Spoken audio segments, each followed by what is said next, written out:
नमस्कार, मैं सोनक मिश्रा आपका बहुत बहुत स्वागत करता हूं आप सबके अपने चैनल पर। दोस्तों, बहुत ही महत्वपूर्ण अपडेट निकल कर आज, जैसा कि आपको आज का दिन जो है आपके लिए बहुत बड़ा दिन था, जिसमें मैंने आपको बताया था कि आज एमपी हाई कोर्ट में एक महत्वपूर्ण सुनवाई हो रही थी। दोस्तों, जैसे मैंने सुबह भी आपको अपडेट दिया, जब सुनवाई शुरू हुई तब भी मैंने आपको अपडेट दिया और बताया था जब सुनवाई खत्म होगी तब भी मैं आकर अपडेट दूंगा। तो मेरे भाई, सुनवाई खत्म हो चुकी है और क्या क्या अपडेट निकल गया है तो भी चर्चा करें। जितने भी छात्र चैनल पे हैं मेरे भाई, आप सबके लिए जो भी अपडेट आ रही है, आप सबके सपोर्ट में जो भी चीजें बन पा रही है वो किया जा रहा है और जो भी अपडेट आ रही है सबसे बताया भी जा रहा है। ठीक है, ऐसे में अगर आप लोग चैनल पे नए हैं तो प्लीज वीडियो को लाइक शेयर सब्सक्राइब करने के साथ साथ टेलीग्राम चैनल अगर अभी तक ज्वाइन नहीं किए हैं तो फटाफट जाकर टेलीग्राम चैनल ज्वाइन कर लीजिएगा।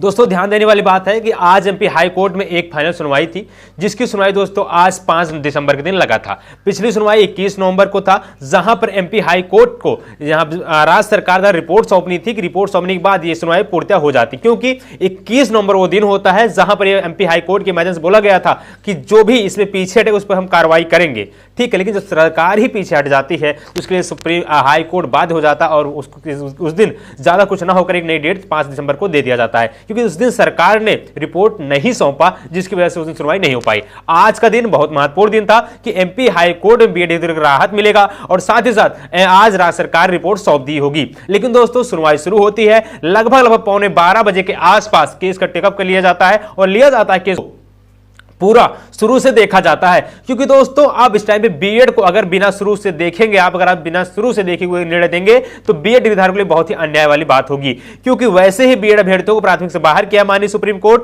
ऐसे हमारे अभ्यर्थी परेशान और जो चयनित बीएड है, जिनकी चयन होने से उनके घर की रोजी रोटी चल रही है, अगर उनको बाहर करते हैं आप तो कहीं न कहीं आप उनको पूरा पहले उनका डाटा देखिए, क्या चीजें कैसी कैसी गलत है क्या सही है। आप किसी के कहने से या किसी के कुछ बोलने से आप उनके ऊपर कार्रवाई नहीं कर सकते हैं। बहरहाल चाहे कोर्ट हो, चाहे हाई कोर्ट, चाहे सुप्रीम कोर्ट, वहां पे प्रूफ चलता है, प्रमाण चलता है, दस्तावेज चलता है, वहां पे इमोशनल नाम का कार्ड कोई नहीं चलता है। तो ऐसे में आज एमपी हाई कोर्ट की कोर्ट जब बैठती है लगभग 11:15 के आसपास किसको टेकअप किया जाता है, आपके जो चीफ जस्टिस सी लागू सर और जो आप सबके डीएलएड के पक्ष के एडवोकेट विज्ञान शाह, जो कि एक बहुत ही सीनियर, जिन्होंने राजस्थान का केस को डीएलएड साथियों को जितवाया था, उनके माध्यम से पिछली बार 21 नवंबर, ध्यान देने वाली बात है 21 नवंबर की उपस्थित नहीं थे।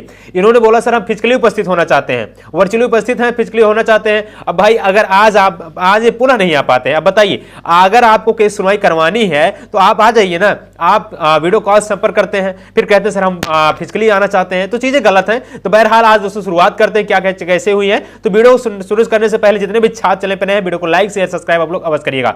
सबसे पहले केस कोर्ट बैठती है, सी लागू सर केस को टेकअप करते हैं, लेते हैं और तुरंत बीएड और डीएलएड के अधिवक्ता वहां पहुंचते हैं। सारी चीजों को रखा जाता है पॉइंट टू पॉइंट।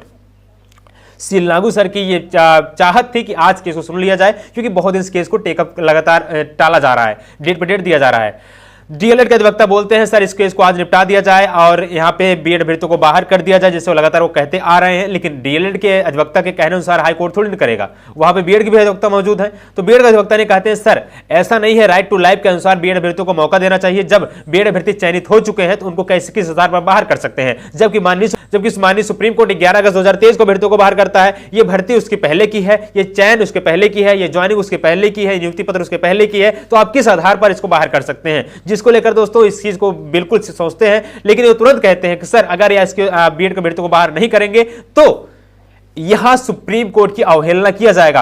जब ये कहते हैं सुप्रीम कोर्ट की अवहेलना किया जाएगा, तुरंत बीएड के अधिवक्ता फिर इस बात को रखते हैं सर सुप्रीम कोर्ट का अवहेलना तब होता जब सुप्रीम कोर्ट 11 अगस्त 2023 को ये बोल देता कि बीएड जितने चयनित बीएड है उनको भी बाहर किया जा रहा है। जब माननीय सुप्रीम कोर्ट इस चीज को मेंशन नहीं किया है तो डीएलएड के अधिवक्ता जानबूझ के इस पॉइंट को रख रहे हैं जिससे बीएड चयनित बीएड भी बाहर हो जाए। उन्होंने ये कहा बीएड छात्र बाहर होंगे प्राथमिक से, तो इसका मतलब ये भी हो सकता है 2023 के निर्णय आने के बाद बाहर किया जाए, जिसको लेकर सी लागू सर बार बार इंटरफेयर करते हैं, उनको डीएलएड के अधिवक्ता टोकते भी है। तब वहां पे जो विज्ञान शाह जी होते इस चीज को वो रखते हैं सर हम चाहते हैं कि हम वर्चुअली यहाँ पे उपस्थित, लेकिन हम फिजिकली फिर से उपस्थित हो। तुरंत सी लागू सर कहते हैं आप पिछली बार भी ये बात बोले थे, आज इस बार आप क्यों नहीं आ पाए। उन्होंने अपना कारण बताया होगा जो भी बताया।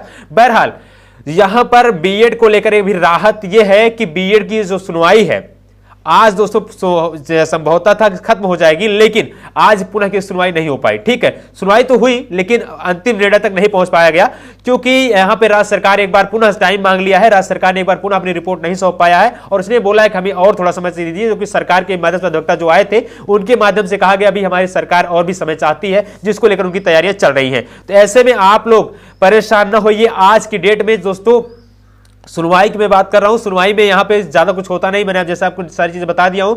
ऐसे भी बोला जाता है कि जो लागू सर बोलते हैं, उनका कहना होता है अब क्या किया जाए जिसके माध्यम से उनको एक कोई बीएड के अधिवक्ता ने कहा सर हमारे पास क्लैरिफिकेशन मॉडिफिकेशन एक याचिका है, जो कि एक अर्नब घोष की याचिका जो कि वेस्ट बंगाल की है, उसमें क्लैरिफिकेशन मॉडिफिकेशन याचिका लगी हुई है, जिसकी सुनवाई 11 दिसंबर को होनी है। तो ऐसे में हम उसका इंतजार भी कर सकते हैं। माननीय श्री लागू सर ने तुरंत कहा कि यह बिल्कुल सही बात है, क्योंकि अगर इस केस की सुनवाई जो किया था, जो कोर्ट की सुनवाई किया था, जो ऑर्डर रिजर्व करवाया, जो ऑर्डर जारी किया था, अगर उस चीज को सुन रहे हैं तो कहीं कहीं निर्णय आ जाएगा। अगर माननीय सुप्रीम कोर्ट को निर्णय देता तो हमारे लिए बहुत आसानी हो जाएगी, जिसको लेकर के उन्होंने कहा ठीक है, इसको दोस्तों और एक डेट के लिए टाल दिया जाता है। रीजन दो था, एक तो विज्ञान साहब उपस्थित नहीं होते हैं, दूसरा राज्य सरकार रिपोर्ट नहीं सौंपती है, तीसरा दोस्तों आपके पास माननीय सुप्रीम कोर्ट के जो एक सुनवाई है वो नजदीक में लगी हुई है, जिसकी वजह से हाई कोर्ट ने बड़ा रिस्क नहीं लिया। क्योंकि देखिए अगर हाई कोर्ट आज रिस्क ले लेता, बाय द वे बीएड को बाहर ही कर देता, तो माननीय सुप्रीम कोर्ट फिर कहता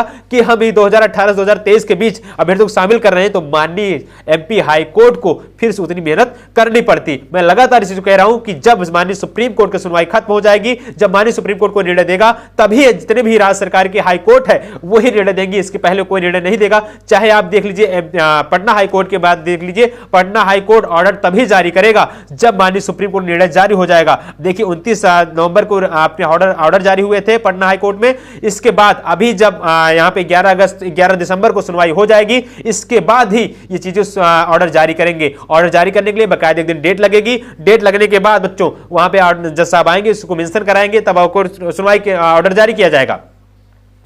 तो ये महत्वपूर्ण सूचना है दोस्तों, एक नई डेट मिल चुकी है आपको, जनवरी में डेट मिली है, तो मोस्ट प्रोबेबिलिटी चांस है जनवरी के फर्स्ट वीक में आपको डेट मिले। लेकिन दोस्तों अभी डेट क्लियर नहीं है, क्योंकि टेंटेटिव डेट थोड़ा लगने में टाइम लगता है। तो ऐसे में संभावना है शाम तक डेट आपको मिल जाएगी, ऑर्डर शीट भी जारी हो जाएगी। शाम तक मैं आपको चीजें और स्पष्ट करके बता दूंगा, चीजें कोर्ट में आज क्या क्या हुआ है, टेंटेटिव डेट कब लिखा, ऑर्डर शीट में क्या जारी हुआ है, सारी डेट आपको शाम तक बताई जाएगी। इसलिए जितने भी छात्र चैनल पर नए हैं प्लीज वीडियो को लाइक शेयर सब्सक्राइब करके टेलीग्राम जरूर ज्वाइन करिएगा। जो भी अपडेट थी आपको बता दिया गया है। आज आपकी सुनवाई हुई, लेकिन एक नई डेट मिल गई, कारण मैंने आपको बता दिया। नई डेट दोस्तों जनवरी के फर्स्ट वीक में मिलने की बहुत ज्यादा संभावना है। बहरहाल देखते हैं कब मिलती है, क्योंकि दोस्तों शाम तक क्लियर होगा और ऑर्डर शीट जैसे जारी हो तुरंत आपको अपडेट प्रोवाइड किया जाएगा। शाम तक दोस्तों सारी चीजें और भी अपडेट क्लियर करके बताया जाएगा, साहब ने क्या कहा, सब चीज क्या क्या ऑर्डर शीट में क्लियर हो जाएगा। इसलिए जरूर चैनल सब्सक्राइब करिएगा, जुड़े रहिए चैनल साथ में। धन्यवाद, जय हिंद, वंदे मातरम। वीडियो को लाइक शेयर सब्सक्राइब आप लोग अवश्य करिए। धन्यवाद।